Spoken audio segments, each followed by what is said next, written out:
Olá, sejam todos muito bem-vindos ao Da Hora dessa segunda-feira. Semana começando e claro que com ela tem muita informação para você que nos assiste do outro lado da telinha.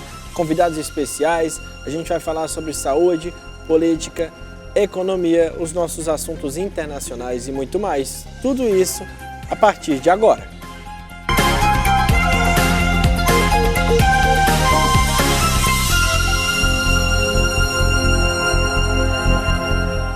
A TV União não se responsabiliza por conceitos, falas e diálogos entre os convidados em debates nos programas veiculados na grade.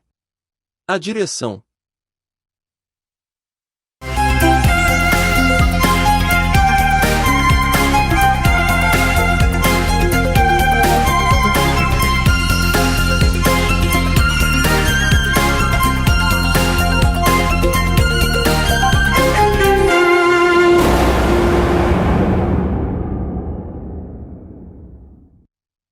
É isso, sejam todos muito bem-vindos novamente ao Da Hora dessa segunda-feira, semana começando.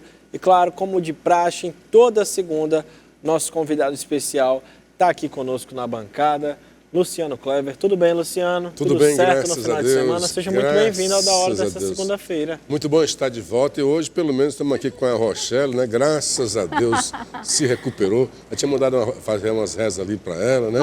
Graças a Deus está de volta. Mas o bom mesmo é estar aqui com vocês também. É isso, e com ela, a Rochelle Rodão, que está de volta aqui à bancada nessa segunda-feira. Segunda, né? Porque eu estive na semana passada, tudo tranquilo, Gabriel. Como foi esse final de semana?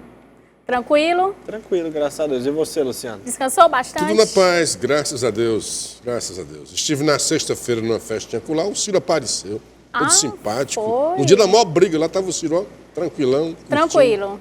Ah, sim, vemos imagens sobre isso. Mas a gente vai falar também sobre o PDT, né? Hoje tem muita informação e polêmica sobre o PDT, porque a movimentação no partido realmente está bem grande, né? Quer dar uma préviazinha? Só uma préviazinha? Não, eu achei, assim, eu tava no Pipo Restaurante, lá num show de jazz, né? Meus amigos convidaram, eu fui. Daqui a pouco chega o Ciro. Naquele mesmo dia tinha havido a reunião do PDT, onde teve quase que pancadaria, a troca de ofensas de parte a parte. Aí chega a noite, tá lá o Ciro tranquilo, distribuindo simpatia, curtindo um show de música, tomando vinho com os amigos. Rapaz, deve estar bem. Aí hoje, quando eu vi o negócio, parece que piorou um pouco, né? Luciano, a gente vai já falar sobre isso, sobre essa briga no PDT, mas agora a gente vai conhecer um pouco sobre a capital Fortaleza, através do quadro Ceará em Alta, com apoio da Assembleia Legislativa.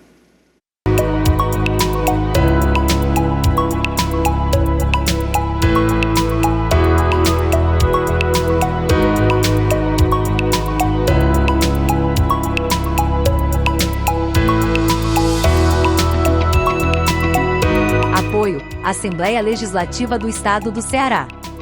Fortaleza, capital cearense, com mais de 2,5 milhões de habitantes, é a maior cidade da região Norte e Nordeste e a quarta do Brasil em população. Desenvolvidas às margens do rio Pajeú, sua origem teve influências holandesa por volta de 1649 a 1654 e carrega em seu brasão a palavra fortitudine, que na nossa língua significa com força, valor e coragem. Fortaleza é conhecida por sua bela e atrativa costa litorânea, mas se engana quem pensa que a capital cearense se resume à praia. Com várias opções de passeio, Fortaleza pode oferecer cultura, lazer e conhecimento histórico por suas ruas. A Praça José de Alencar foi batizada em 1929, é uma das mais antigas de Fortaleza e entre seus destaques está a estátua do autor. Você também pode conhecer o belíssimo Teatro José de Alencar, que é apontado como uma das construções mais importantes da cidade, e também um dos programas culturais mais imperdíveis. Ele foi inaugurado em junho de 1910, já recebeu grandes atrações e é utilizado até hoje para diferentes apresentações.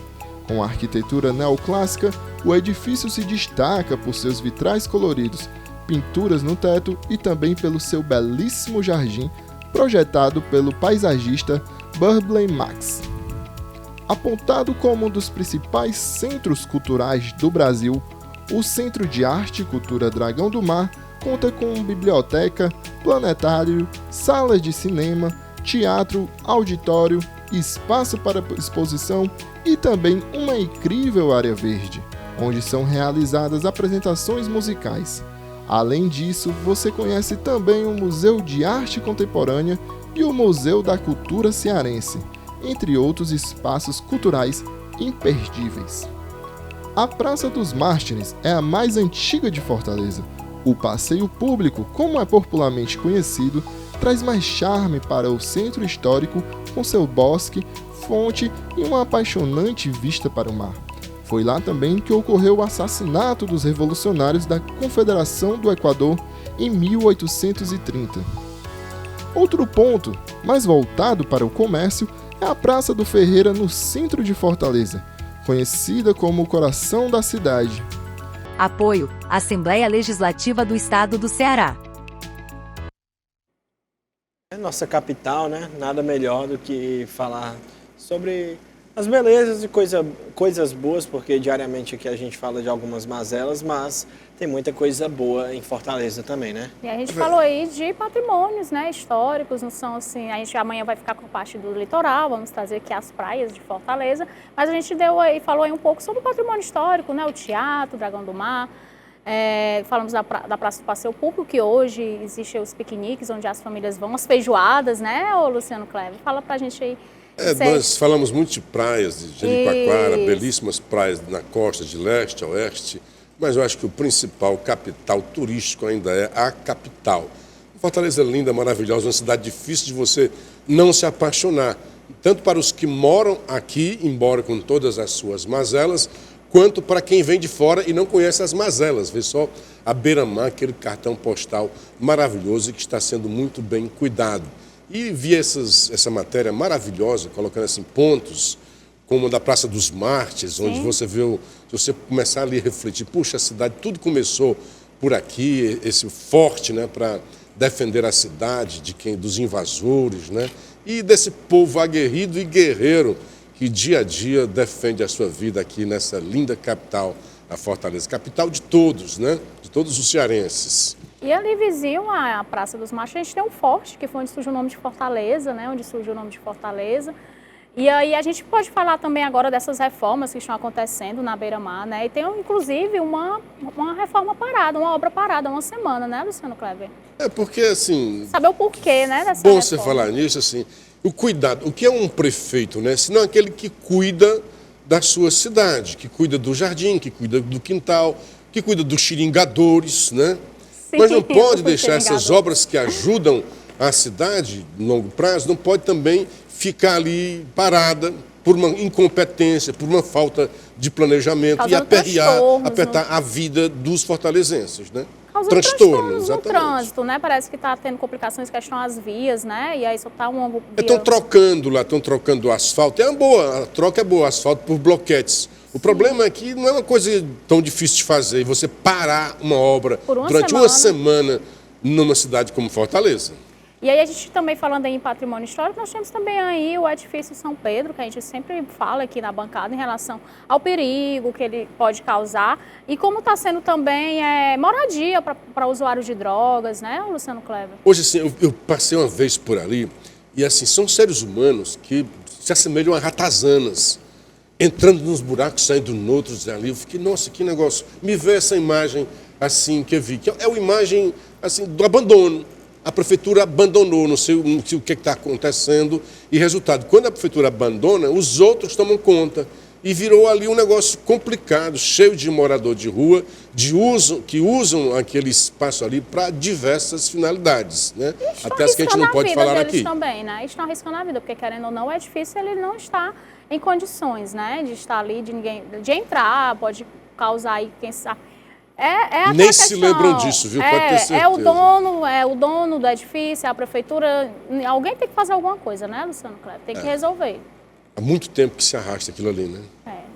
difícil. E nós vamos falar agora, continuar falando um pouquinho de turismo, porque o navio Escola Histórico da Itália, criado no século XX, vai aportar no Ceará nesta quarta-feira no porto do Mucuripe. O veleiro Amerigo Vespucci está em turnê mundial para divulgar a cultura italiana e abrirá visitação gratuita em Fortaleza no próximo sábado. A ancoragem no Pier 106 do Mucuripe será a primeira de 2 paradas do navio no Brasil. A segunda será no Rio de Janeiro, no dia 20 de outubro, de acordo com informações do Consulado da Itália. Uma pena ser só um dia, né, para visitação, Luciano? Pois é, eu estava assim, puxa, um dia só, mas já que a Rochelle me convidou, vou fazer esse sacrifício para ir lá. Não estava tão interessado não, né, para conhecer? Não, ela disse que é um dos mais bonitos do mundo, que é um né, dos então mais é legal. Do mundo. Então vale a pena conhecer, né? Certamente. Vamos lá. E agora sim a gente vai falar do assunto abordado no início do Da Hora, porque terminou em briga. Mais uma reunião do Diretório Estadual do PDT Ceará. O presidente estadual da legenda, o senador Cid Gomes, colocou em pauta na última sexta-feira a deliberação sobre o partido apoiar ou não o governo Elmano de Freitas. O assunto causou muita discussão e, a pedido do presidente nacional da sigla, André Figueiredo, licenciado da presidência estadual, o assunto foi retirado da pauta. Na discussão, Cid afirmou que a posição de André de ser contra apoiar o governo é minoritária. Rapaz, PDT a cada dia mais rachado, né? Bem cearense, pega fogo PDT. Porque assim, vamos contextualizar. O André Figueiredo é o presidente do Diretório Estadual do partido. O Lupe é o presidente do Nacional. O Lupe foi ser ministro, o André assumiu, na licença do titular, assumiu a presidência do PDT Nacional. Aqui, no âmbito local, as rusgas vêm desde as últimas eleições e começaram numa briga intestina, fraterna, entre os irmãos Ferreira Gomes. E isso ecoa no partido. O partido ainda não superou os traumas das eleições. Ainda lambem as feridas. E está dentro de uma família e também dentro de um partido. O que aconteceu? Essa briga continua e o PDT tem o Sarto, que é o candidato natural do partido. E uma parte do partido, né, brincando com isso daí, quer outro, queria o Evandro Leitão, que não será possível pelo cenário que se vê. Então, houve uma negociação entre Cid Gomes, que é o cara que está à frente desse racha do partido e também da briga com o irmão, fez uma negociação com o André Figueiredo. E o André acedeu. Não, os argumentos do Cid. Olha, tem gente querendo fazer uma debandada do partido, querendo sair, ir para outro partido, que não é coisa fácil, a não ser que ele seja vereador ou prefeito. Se for deputado estadual, pode perder o mandato. Então, o que ele queria? Olha, como tem muita gente querendo sair, como tem esse conflito, o Cid assumiu esse compromisso, o André sai, se licencia da direção estadual e o Cid assume, segundo ele próprio, a missão de unir o partido e evitar a sangria, que ninguém saia. Muito bem, logo que o Cid, e se imaginava assim, como é que acordo estranho, porque o Cid vai assumir, na verdade vai passar uma chuva, porque quando chega em janeiro já tem um compromisso de o André estar de volta, então é pouco tempo. Depois ficou muito claro qual era a tática do Cid. O que o Cid queria, que nesse momento ele, à frente do partido, abrir a porteira para o Leitão passar. Para que o Evandro Leitão pudesse sair do PDT sem o risco de perder o mandato e concorrer, que é o candidato deles, e que essa parte é uma parte que se alia ao PT, sonhando que o Evandro Leitão possa ir para o PT e, escolhido pelo partido, ser o próximo prefeito de Fortaleza. E tem a outra ala que diz, olha, nós temos já o prefeito. E é uma candidatura natural. Assim que o Leitão aproveita a porteira e sai, entra com a carta de anuência no TRE, diz, olha, está aqui a carta de anuência, eu quero só que vocês me digam que está tudo ok. Aí já começou a briga. O PDT disse, não existe isso. Outra, nós queremos ser ouvido. E a Procuradoria disse, olha, tem realmente que... Não entrou no mérito ainda. Vai ser ouvido o PDT Nacional, que é frontalmente contra. Esse foi o primeiro passo. Qual seria o segundo passo que está escondido na tática? Olha só, Cid disse no acordo que teria 2 objetivos: reunir o partido, conciliar o partido e evitar a saída. Não evitou. O que ele queria, o que está ficando muito claro, era garantir a saída do Leitão e garantir o apoio do partido formal ao governador Eumano. Na Assembleia, dos 12, já tem 9 que apoiam informalmente o governador. E tem 3 que se aliam mais a Sarto e são críticos ao governador Eumano. O que eles querem é que na próxima eleição que vem, aí o PT vai estar contra nós.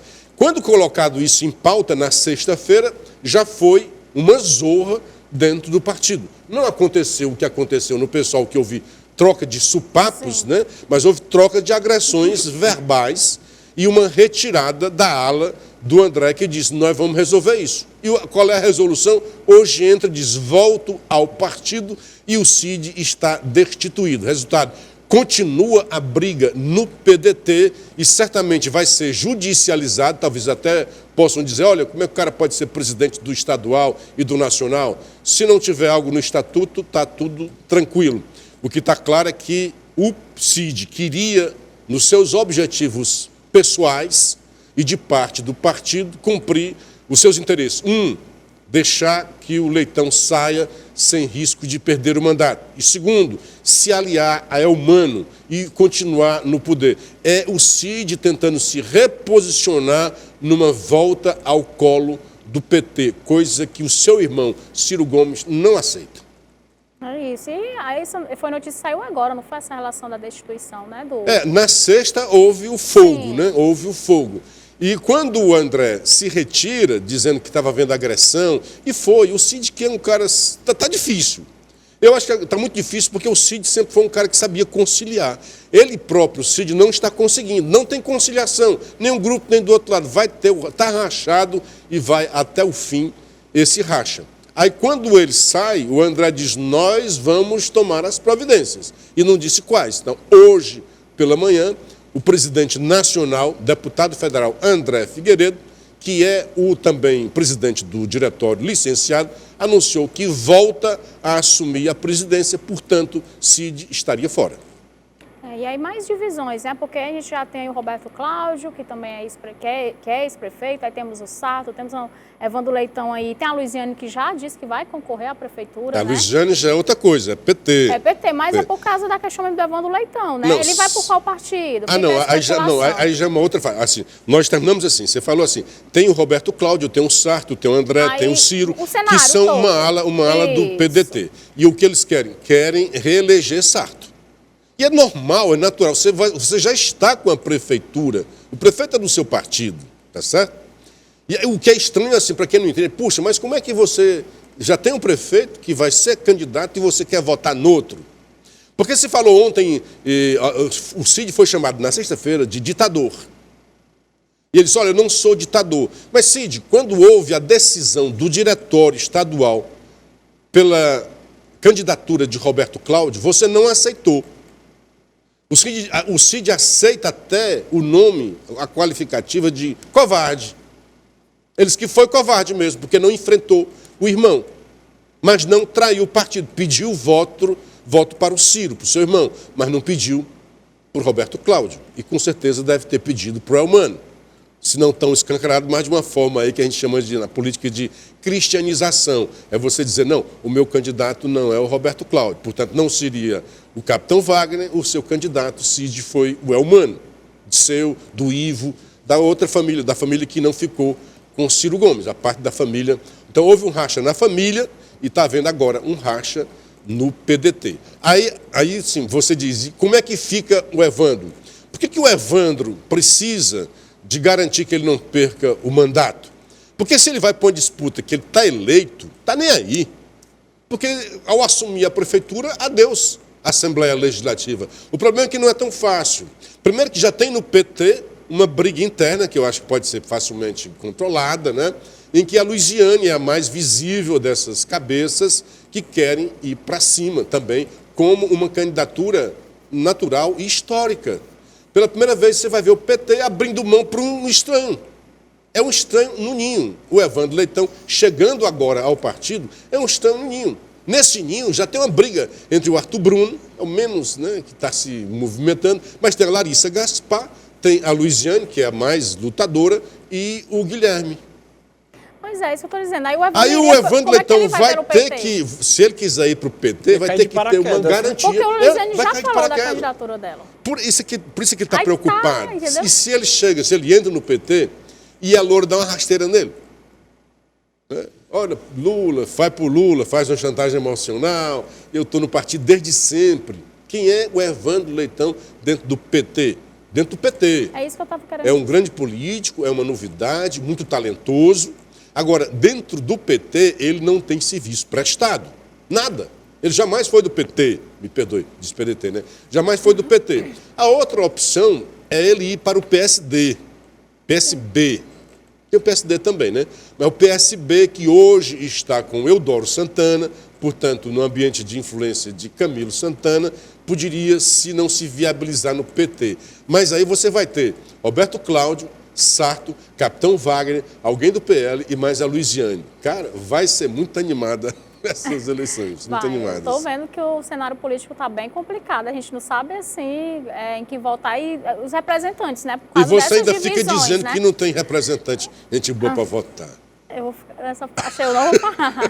O cardápio está variado, né? Né? É isso. E as delegacias no Ceará estão sem água para consumo humano. A denúncia chegou na última sexta-feira e foi confirmada para a Secretaria do Planejamento e Gestão, a CEPLAG, na manhã deste sábado. A reportagem apurou que policiais civis foram orientados a levar a própria água para consumo.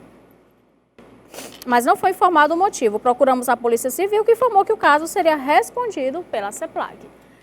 Então, o Clever, eu estava vendo aqui. É um absurdo, né? Tem uma nota de solidariedade. É o mínimo, né? A água que o prestador de serviço, o trabalhador, tem o uma profissional, expressão em latim que é né? mínimo minimorum. É o mínimo do mínimo. Sim. Porque isso é o retrato da atual, do quadro. É um quadro da atual realidade no Ceará. Como é que você deixa faltar água? E qual é o recado que você dá para a sociedade? Um governador, uma gestão, tira o governador, né? Uma gestão que permite que falte água para o consumo próprio dos policiais nas delegacias. Como é que está o combate à criminalidade? Como é que esses policiais, esses agentes da polícia estão estimulados para ir para um combate duro, árduo, perigoso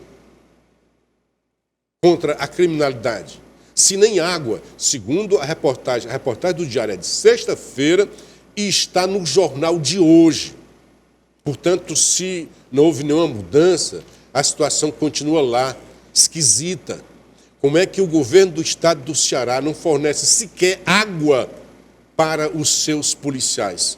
Como é que esses agentes, que já é um negócio complicado, você sair de casa sem saber se volta, você sair de casa sabendo que é alvo da bandidagem e não recebe da gestão um copo d'água. É bíblico, né? Dá água, dá de beber a quem tem sede. É no mínimo absurdo, né, Luciano Kleber? A gente vê aí a situação, a falta de segurança que a gente tem batido aqui na bancada em relação à desesperança e também esses profissionais, o que eles não passam, né? Em relação à questão de estrutura, né, Luciano Kleber? É muito complicado, é um absurdo. É complicado e virou o tema. Hoje, eu acho que hoje, no Brasil e no Ceará e nas cidades, se você for atrás, certamente a maior preocupação do cidadão é com a sua segurança. É você sair de casa sem medo, sabendo que vai voltar sem nenhum problema, que o seu filho pode sair de noite, pode se divertir e voltar. E hoje o cearense não tem essa segurança. O brasileiro não tem essa segurança. É isso, é sempre aquela coisa, né, de que se não tem que reagir a assalto, quando na verdade a gente não deveria nem passar por isso, né? Imagina que não deve reagir a assalto, porque senão, né, está arriscando sua vida, quando na verdade isso é para ser algo que não é para ser banalizado, né, normalizado. É um absurdo. Direção, agora chega o momento da nossa pausa. É isso, a gente vai para o primeiro intervalo, mas fica aí que já o da hora dessa segunda-feira está de volta.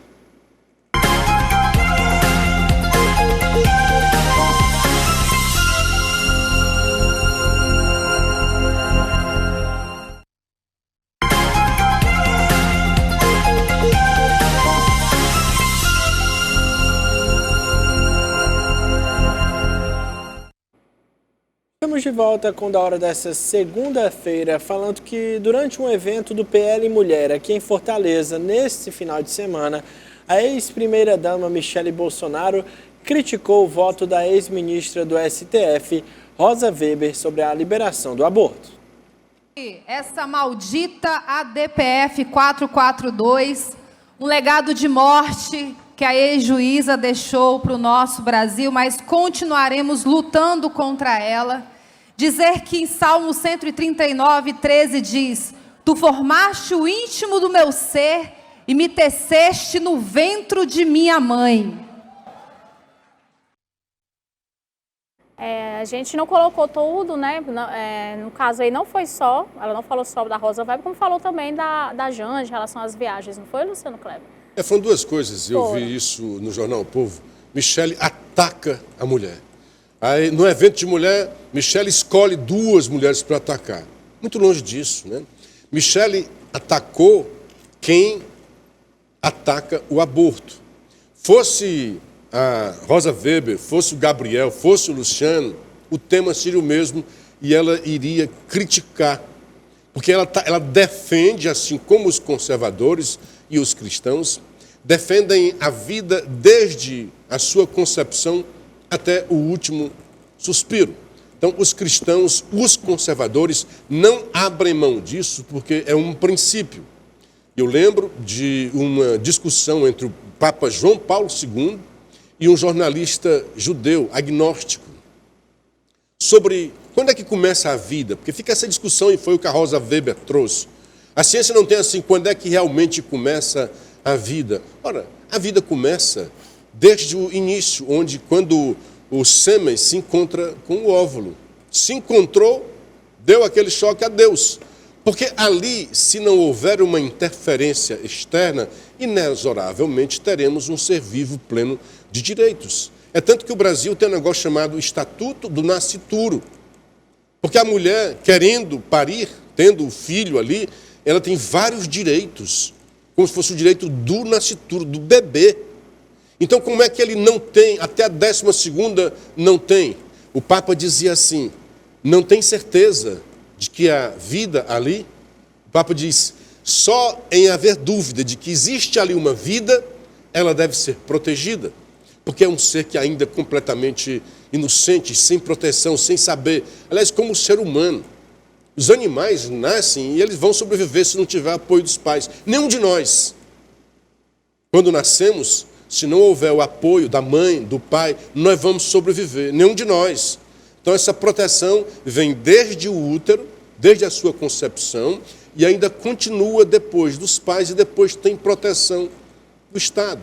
Então, ali a crítica não era a uma mulher, porque a Rosa Weber, lamentavelmente, quis deixar essa marca, esse legado de sangue nas mãos, na expressão da Michele Bolsonaro, porque ela estava saindo, primeiro estava deixando a presidência do STF. A primeira coisa, porque quando ela deixa a presidência do STF, ela deixa de ter o poder de pautar.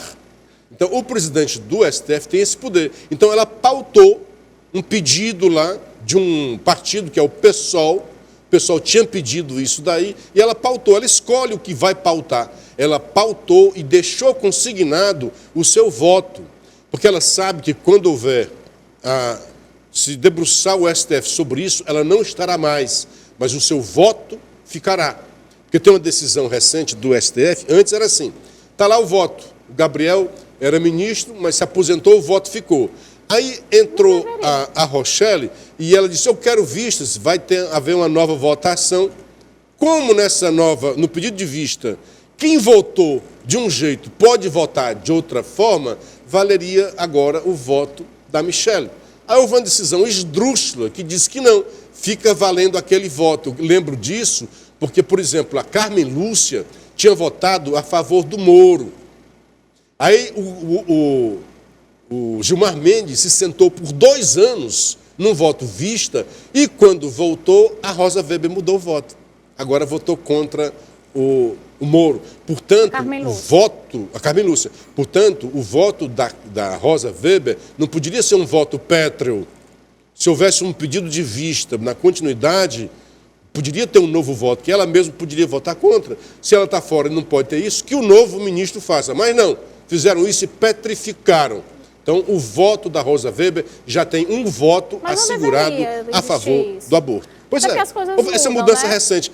O STF, como Incrível, como sempre encontra uma brecha, né? O STF, como qualquer casa suprema, Corte Suprema, é o daquilo que não pode ter muitas mudanças, é a casa da jurisprudência, vai tomando decisões e essas decisões criam uma jurisprudência. O nosso STF é uma biruta de aeroporto, uma hora está aqui, outra hora lá, os ventos das circunstâncias é que sopram e dão a direção. Um absurdo. Verdade. E... Sim, aí você falou das duas, né? Em relação à Janja, ela nem citou o nome da Janja. Mas ela disse assim, né? Ela deu umas indiretas, né? Mas ainda fala, atacou. Não, foi uma indireta. Ela disse, quando foi primeira-dama, ela jamais quis ser uma turista de estar o tempo todo viajando, como ocorre com a Janja. E não é só isso, você via a comparação, a descrição da primeira-dama, né? Primeiro que era muito clássica, discreta, evangélica, a Janja é o seu contrário, né? É da pá virada. E a Janja quer o tempo todo estar entre os grandes. Se o Lula vai tirar uma foto com o Biden, ela tem está do lado do Biden. O Biden quase pega, né, tem uma foto lá no vídeo lá que dá a impressão que ele está fazendo isso. Coitado do Biden. Mas é porque ela está sempre ali. Raras as vezes em que havia também uma esposa de chefe de nação. Mas a Janja está em todas as fotos ali com o Lula. Ela falou que não queria ser um viajante, porque a gente sabe aí em relação... Acho que não tem essa necessidade, né? O negócio é tão duro agora, falando de Janja... E de ainda se adequar à agenda dela. Eu acredito que isso não tem necessidade. A Janja, o Lula foi operar o quadril, a Janja foi como se fosse a presidência. Então, não era o Alckmin que deveria? Deveria ser, não é? Sim. O Alckmin veio para o Ceará. A Janja foi para o Rio Grande do Sul e parece que não teve uma boa receptividade por lá, né? Sim, sim. E falando em relação aqui no Ceará, né, durante visita a Fortaleza, o ex-presidente Jair Bolsonaro fez uma parada no Shopping Iguatemi nesta sexta-feira. No local, comeu pizza e encontrou diversos apoiadores que se reuniram para falar com o político. Ele estava acompanhado do deputado federal André Fernandes e do deputado estadual Carmelo Neto.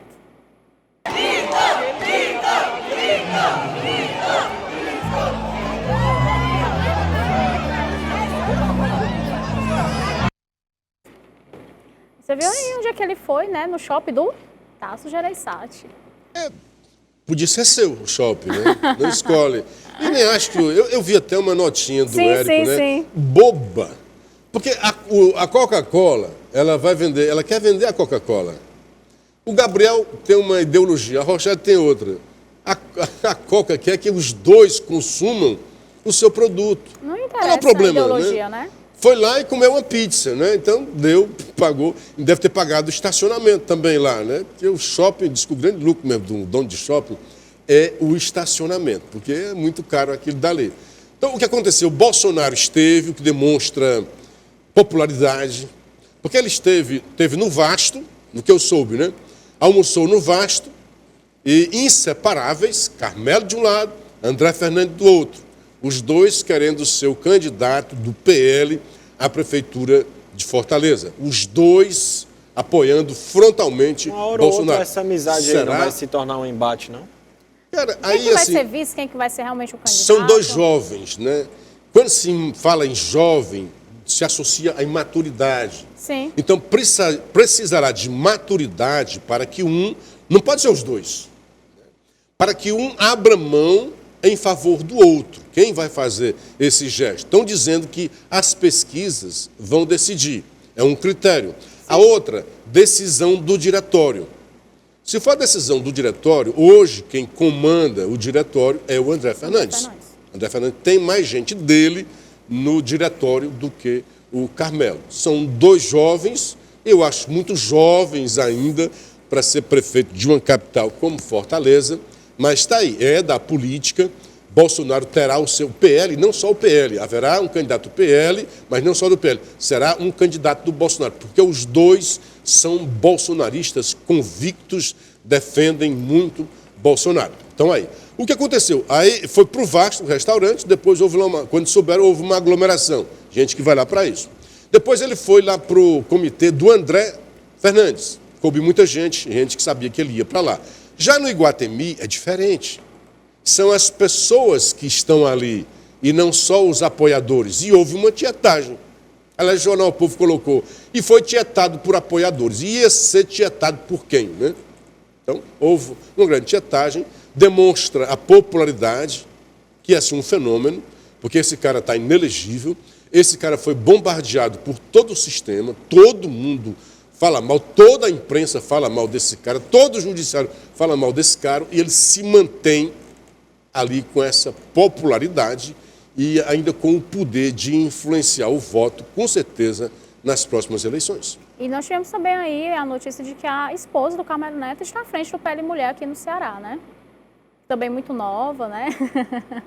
Devia estar, porque ele devia estar à frente do PL Jovem, né? Do PL Jovem, Mulher, né? E nós temos Priscila Costa, mas a gente sabe tem da tantos situação. outros. Nós temos Priscila Costa, nós temos a doutora Silvana, nós temos outras mulheres, até com mandato parlamentar, mandato popular, que podiam estar à frente. Mas sem nenhum demérito. É bom que esteja. É bom assim, não, doutora Silvana, deixa ela cuidar do mandato. Já que a mulher do Carmelo não tem um mandato, que ela cuide bem do PL Mulher aqui no Ceará. Mas como você diz, muito jovem, né? É isso, e o Supremo Tribunal Federal foi mais rápido do que o Congresso Nacional e decidiu pela inconstitucionalidade do marco temporal para a demarcação de terras indígenas. A decisão acentua a insegurança jurídica no campo e coloca em risco o futuro de milhares de famílias.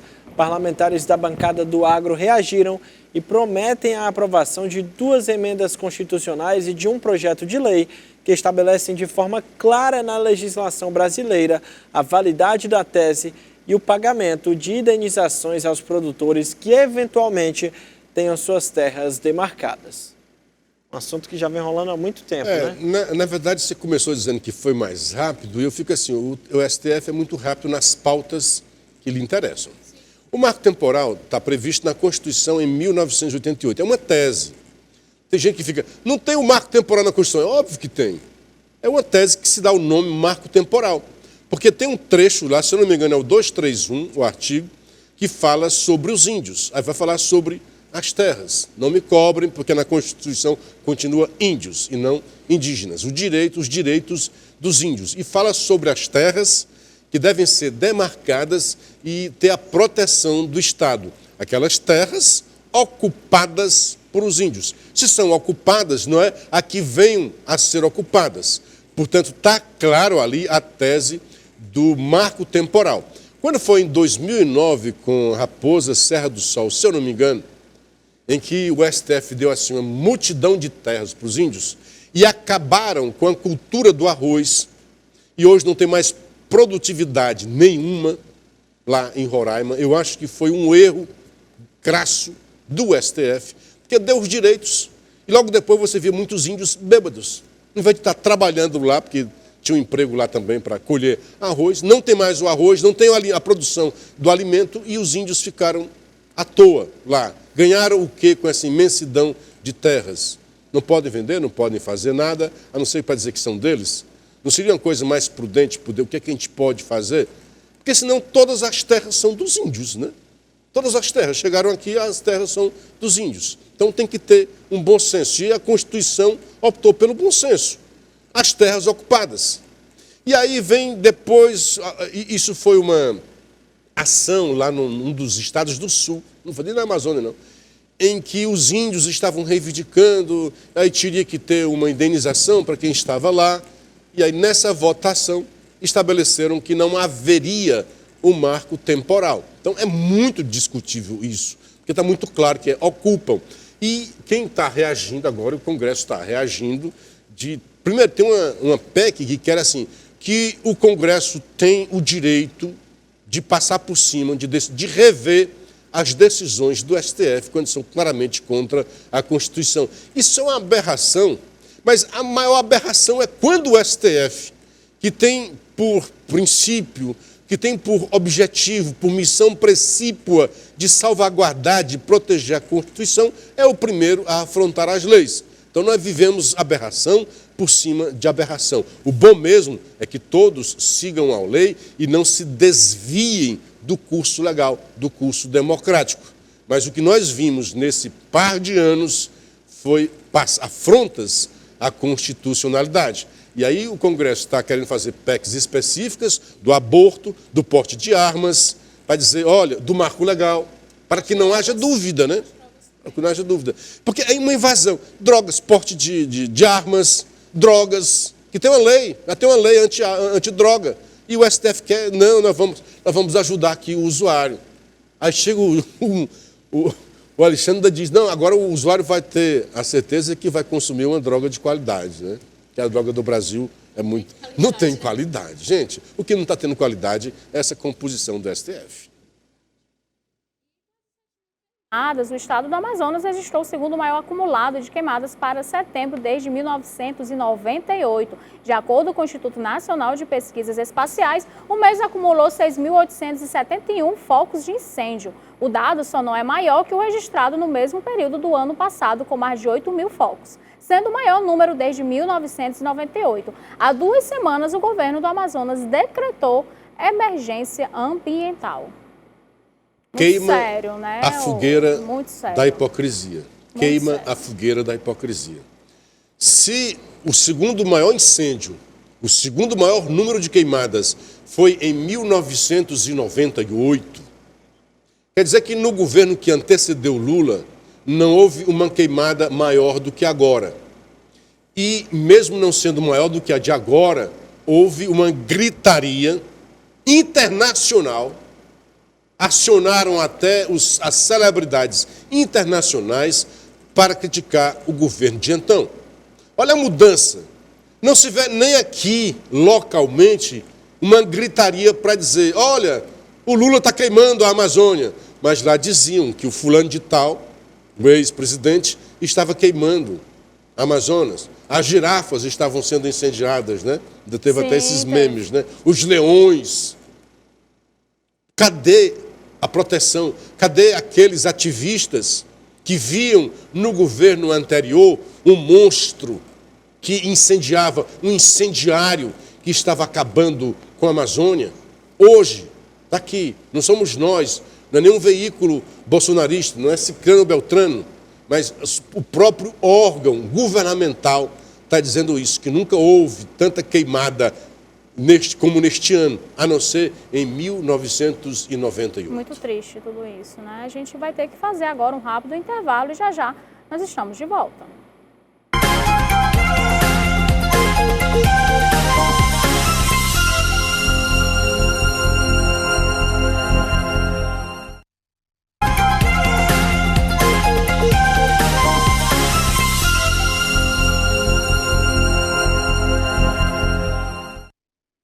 O Da Hora dessa segunda-feira está de volta, estamos entrando no nosso bloco final, falando que o Ministério Público Federal notificou o Banco do Brasil sobre a abertura de um inquérito civil público que pretende investigar o envolvimento da instituição na escravidão e no tráfico de cativos africanos durante o século XIX.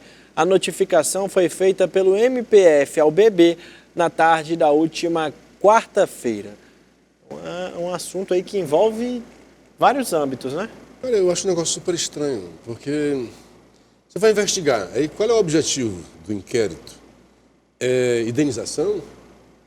Saber se o Banco do Brasil foi conivente ou ajudou? Eu acho que quando houve a escravidão, o Estado brasileiro ajudou.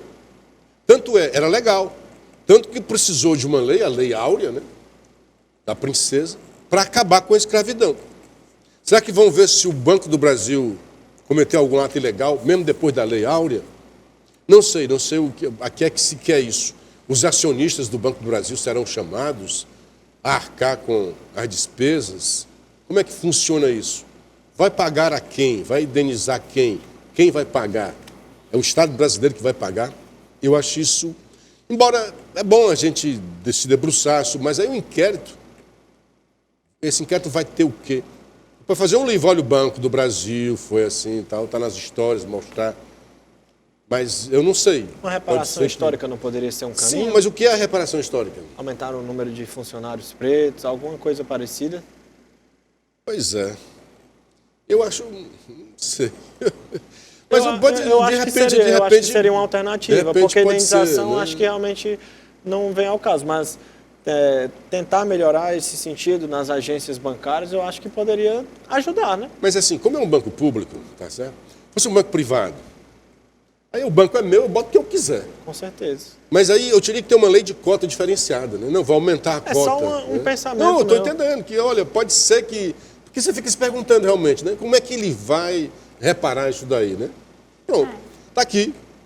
Proposta uma ideia, né? do Gabriel, boa ideia, uma né? ideia, uma alternativa. E é isso. E o ministro da Justiça, Flávio Dino, rejeitou a ideia de decretar uma intervenção na segurança pública da Bahia para conter a sua escalada da violência. Ele reconheceu que a situação no estado é altamente desafiadora. Apenas em setembro, a Bahia já registrou 46 mortes resultantes de confrontos entre criminosos e policiais. O ministro fez essa declaração após breve entrevista dada na capital paulista, após participar de um evento para homenagear o padre Júlio Lancelotti com uma medalha de Ordem do Mérito. Ele atribuiu o fortalecimento das organizações criminosas da Bahia nos últimos anos ao aumento do acesso a armas, numa clara crítica à política adotada durante o governo do ex-presidente Jair Bolsonaro e desmontada por completo durante o terceiro mandato do presidente Lula. O Dino é tão gordo quanto leviano, então tão leviano quanto gordo, né? Por que é na Bahia o problema? Quer dizer, só havia o desarmamento na Bahia? Por que durante o governo, já que você falou Bolsonaro, vou falar também, por que durante o governo Bolsonaro houve diminuição da criminalidade? Por que agora neste governo houve diminuição de apreensão de drogas, de maconha e de cocaína? Isso é o leviano, o adolescente irresponsável, que coloca a culpa nos outros. Não, a culpa não é minha, a culpa é de fulano, a culpa é dos outros. Procura sempre o culpado. Qual foi a medida que o governo dele, que eu digo do ministério dele, a governança no Ministério da Justiça, o que é que ele fez para combater, agora pressionado por todos, eles estão aí, não, nós estamos, Foco, se eu não me engano, é um programa aí que vai juntar o ministério dele para combater as ações criminosas. Lembra que logo que o governo Camilo Santana assumiu, já tinha uma briga de facções aqui no Ceará. Era no primeiro dia de governo também de Bolsonaro. As facções estão aí faz tempo. Esse responsável quer dizer que é do governo Bolsonaro. Porque se fosse uma coisa do governo federal, estaria essa zorra em todos os estados. Por que é na Bahia? E logo na Bahia, onde os últimos governos ininterruptamente foram do PT. Foram 17 anos de governo petista na Bahia. Aí a culpa é de Bolsonaro, porque a Bahia hoje é o principal foco de insegurança no país. Das cidades com maior número de violência, a maioria está na Bahia. Bahia hoje talvez só perca para o Amapá por causa da composição. E não é só isso.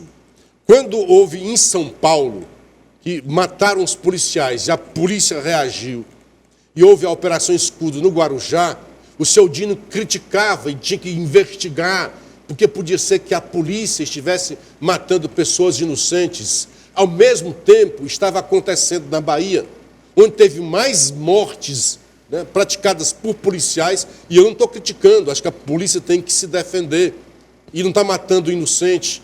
Mas houve mais mortes na Bahia, em termos absolutos e em termos proporcionais, porque São Paulo é muito maior em termos de população do que a Bahia. E não se viu um pio de crítica do Ministério da Justiça. Mas a crítica em cima era pesada em cima do governo paulista. Ah, está havendo um massacre lá no Guarujá. Mas o massacre que era maior e que estava havendo na Bahia, um governo que foi governado por 17 anos ininterruptos por petistas, não mereceu sequer uma crítica. Pois não, você fez assim, eu acho que é para me calar. Não, pode continuar. Outra coisa de diferença. Esta semana passou para o STJ a investigação de Marielle. Marielle, assim que podia ser com o Bolsonaro, o Dino veio dar entrevista. O presidente, o cara que comanda a Polícia Federal, foi dar entrevista coletiva, o Dino também. O único que poderia dar uma entrevista, olha lá, era o presidente do inquérito. Porque ele tem que ter autonomia, não tem que passar informação para Dino e para a Polícia Federal, não, só quando terminar o inquérito. Mas aí se deu porque tinha possibilidade de juntar ali Bolsonaro, sempre fazem essa falaciosa associação. Quando é agora, pouca gente soube, né? Que se fosse Bolsonaro muitos saberiam, teve uma associação com um político que hoje está no TSE, o Brazão, do MDB carioca, e agora está no STJ. Foi passado para lá porque ele era do TCE, lá do Rio de Janeiro. Eu vejo as matérias, busquei 2 matérias do jornal O Povo. Um político, puxa, ele foi 6 vezes deputado, 6 mandatos. Qual é o partido? Não tem na matéria. Nas 2 matérias você não tem. Eu fui para a Wikipédia para ver, era do MDB. Agora vocês duvidam que se esse rapaz fosse do PL, ou mesmo do União Brasil, se não seguir dizendo, olha, o cara era do partido do ex-presidente? Não. Se calaram porque não teve mais nada em relação ao ex-presidente e agora um dos principais suspeitos é esse Brazão, que hoje é conselheiro do TCE. Ele já foi, ele é cheio de controvérsias. Ele e mais 3 da mesma família Brazão eram da política, foi vereador, foi deputado, e agora tem suspeita de que ele apagou provas contra a investigação do assassinato de Marielle. Assim que a investigação deixou de lado a possibilidade de chegar a Bolsonaro, ela perdeu impacto na mídia e também no Ministério da Justiça. E hoje, dia 2 de outubro, também a gente lembra aí do massacre do Carandiru, né? Que foi no dia 2 de outubro de 1992, que houve o massacre. Hoje tem essa triste lembrança desses mais de 100 mortes, não foi? Foi no triste, Carandiru. foi triste. Foi muito. Você falou em massacre, mas é uma controvérsia, que hoje é dia né? 2 de outubro e a gente... E tem dá a impressão que a polícia chegou lá para matar. Mas havia uma rebelião dentro do presídio. Como é que você chega numa rebelião, né? É isso. E para fechar, o favoritismo do ministro Flávio Dino para ser o indicado do presidente Lula a uma vaga no Supremo Tribunal Federal, no lugar da ministra Rosa Weber, desperta temores no meio jurídico em razão do seu perfil. O advogado e professor na PUC, Adilson Dalari, afirma que a questão do desrespeito à Constituição por parte do STF tem sido uma preocupação recorrente no Brasil nos últimos anos, tendo como um dos marcos a decisão do então ministro Ricardo Lewandowski, em 2016, quando manteve os direitos políticos da presidente Dilma Rousseff durante o julgamento do impeachment. No caso de Dino, o receio do jurista é se tratar de alguém que já mostrou não ter nenhum compromisso com o texto constitucional. Falou ele, né? Que um exemplo notório disso foi um incidente em que o ministro afirmou terem sido apagadas as imagens das câmeras no Palácio da Justiça nos atos de vandalismo no 8 de janeiro. Perfeito. Olha, deixa o Dino na Justiça. O que acontece? Hoje, o principal foco de desgaste do governo Lula se dá na insegurança, na falta de segurança pública do ministro Dino, que não fez nada a não ser falar, é blá, blá, blá. É o ministro falastrão. Agora, é um prejuízo menor porque é temporário. Imagina colocá-lo no STF, aí o prejuízo é maior. Porque se a gente reclama do Alexandre de Moraes, imagina com o Dino. O Dino, se você fosse seguir as leis mesmo, estaria preso. Porque um dos requisitos para a prisão preventiva é a obstrução da justiça. Então, quando você manda apagar as imagens de um crime que eles dizem que era um crime horroroso contra a democracia, que dá 17 anos de cadeia para quem cometeu, como é que vai apagar as provas contra esse povo? É isso. O nosso tempo vai ficando por aqui. O Da Hora dessa segunda-feira está chegando ao fim. Agradecer muito a sua presença, a sua companhia e pedir suas considerações finais, por favor. Muito obrigado, muito bom estar aqui com vocês, né? Espero ter sido bom para vocês também, com o Gabriel e com a Rochelle, e principalmente com você, a nossa audiência. Agradeço muito e espero estar de volta na segunda-feira aqui. Permissão de Deus. E Gabriel, suas considerações finais, que eu vou fechar o Da Hora hoje com os alôs. Isso, a gente agradece muito a sua companhia e vai ser uma semana cheia com muita informação para você que nos acompanha, tá certo? É isso. Vou mandar os alôs rapidinho aqui para Ednei Gonçalves, José Bonifácio, Silvio de Messejana, Antônio Feitosa Papicu, Rita Gomes Brasília, Mesquita de Santa Rosa. E quero desejar um feliz aniversário para minha tia Débora, que não perde um Da Hora, ela assiste todos os dias, está aqui ligadinha. Feliz aniversário, Deus abençoe, amo a senhora. E agradecer a sua audiência, dizer que nos encontramos aqui amanhã no mesmo horário. E você fica agora com o programa Ferreira Aragão e logo após Esporte União com ele, Gabriel Viana. Até amanhã. Até lá.